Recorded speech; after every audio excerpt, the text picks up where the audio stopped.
Let's talk about constant tension and what I feel is a better way of doing it. So I'll first say that there's no real science supporting this, and the best of best athletes do not train this way. It's really a bodybuilding phenomenon that's experience based. So if you want to try it out, go right ahead. Personally, I don't do it, but I know that some of you want to. So I'll explain from my perspective how to make this a little bit smarter. Now, there's two ways that guys typically employ the constant tension method. They will either do the full range of motion, so on a bench press, they touch your chest, but then they skip the lockout, or they'll do manual partial plus no lockout. So it will kind of look like this. You're trapping the blood in the muscle. I don't recommend that. If you're going to skip one part of the range of motion, it would definitely be the lockout. From a bodybuilding perspective, this makes much more sense because, first of all, we already know that full range of motion gives you better muscle gains and it decreases your risk of injury. So there's no point skipping the part where guys actually have the most difficulty. And even though you're lifting less, it doesn't really matter. You're getting better stretch. You're taking that muscle through the range of motion that it's supposed to be in. That's why when guys switch to pause bench, their pecs start to blow up because now they're re-exploding from the most difficult part of the exercise. If you're worried about losing tension on the muscle, which is not a real concern in my opinion. If you get stronger over time and use the maximum volume that you can recover from, there won't be any issues, right? But if you want to mimic this, right, just do light touches on the body. So the fabric, right, bring the bar right here. The moment like you're skinning it, right, do an isometric for about 1-2 seconds and then come back up. That's all you got to do. Or just do standard touch and go with a slower tempo. Then the moment you touch, but it's got to be like right on it, go back up. That's it. You don't have to do manual partials. You'll get the same benefits from this without the increased injury risk. And it just makes more sense. Then the lockout, fine, skip it if you want to. But I'm telling you right now that there won't be a big difference in the long run, except for you developing a tricep weakness and lockout weakness, which if you compete in any type of strength sport is going to fuck you up. I would never recommend this to any fighter, any field athlete. Hell, if you do powerlifting, don't train this way. And some would say that, hey, you can just mask it by doing extra extensions on the side. Why do that? Why teach yourself a false movement pattern? But hey, if you want to do that, be my guest. It's much better than the partial technique, right?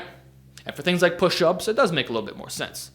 And of course, there are some exercises where you don't have to necessarily go all the way up, like a side raise. And actually, for the side raises, you don't have to go directly by your sides either. So moving forward, I touched very briefly upon the isometric concept, right? Where you bring the bar down to your chest and you hold it for about 1-2 seconds. Well, you can also do jagged repetitions. This is something I learned from Matt Winning, where you break up the repetition into little pauses. So, on a bench press, you might do 1, 2, 3, then press. Or 1, 2, 3, 4, 5, and then press. Could be done on OHP, could be done on squats. And even on isolation exercises. This will make the exercise extremely difficult. It'll increase the duration of your set, obviously, especially if you pair it with a slower tempo. And you'll get a great pump. Now, he actually uses this on dynamic effort days, so during speed bench. So he'll do the jagged rep and then explode back up. So you're still getting those constant tension benefits, if you will, but in a more athletic sense. And some believe that this will actually correct some weaknesses. Oh, and of course, overriding the biological law of accommodation. So it's definitely not superior, but it changes things up. So it prevents overuse and plateau. So from that perspective, it could be worth it. Now, another thing you can do, which really makes a lot of sense, is simply finding exercises that modify the strength curve. If you want a more athletic route, just start using accommodating resistance. Bands and chains, man. It'll reduce bar deceleration and modify the strength curve such that it's balanced. Actually, it'll be a little bit lighter at the bottom, heavier at the top. So if you're used to doing all these manual partials, well, now you can still do the full range, getting all the benefits, but it's a little bit lighter off the chest. Heavier as you go up. And when you lock out, there's still tension. It's not like straight weight. Like the bands are actively pulling you down, and you can feel that shit, man, on any exercise. If you're doing a squat, a deadlift, a bench, overhead press, the lockout is not something you can hold for very long. Whereas with straight weight, the way the exercises are, you can hold there forever. But with bands and chains, that is not the case. So definitely recommend that if you're a barbell purist. And some would even say adding that to machines to further modify the strength curve. Oh yeah, one thing I didn't mention about the full range of motion, you can actually take it to the next level by doing super range of motion. And some would argue that it'll give you even better hypertrophy gains. So even though you're lifting less weight and you're not doing this constant tension thing, you're getting better results.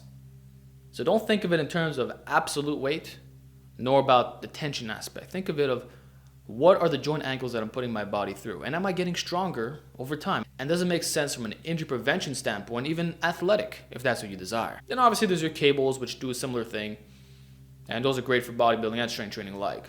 So I'd recommend you try those out, or just use bands only if you want. It's your choice. But those are really the main things that you could do if you want to mimic this constant tension principle. You don't need to do half reps. You don't have to skip the lockout. You just need to do a little bit of tweaks. And like I said, even those techniques are not required. If you stick to the fundamentals, that which has been proven to be effective in the long run, which is just getting stronger, full range of motion, not worrying about this shit, just having a high total workload, high volume, you're recovering from it, you're improving, you're fine. Literally, you're fucking fine. So again, this is just another way of training. Try it out. Let me know how it goes for you.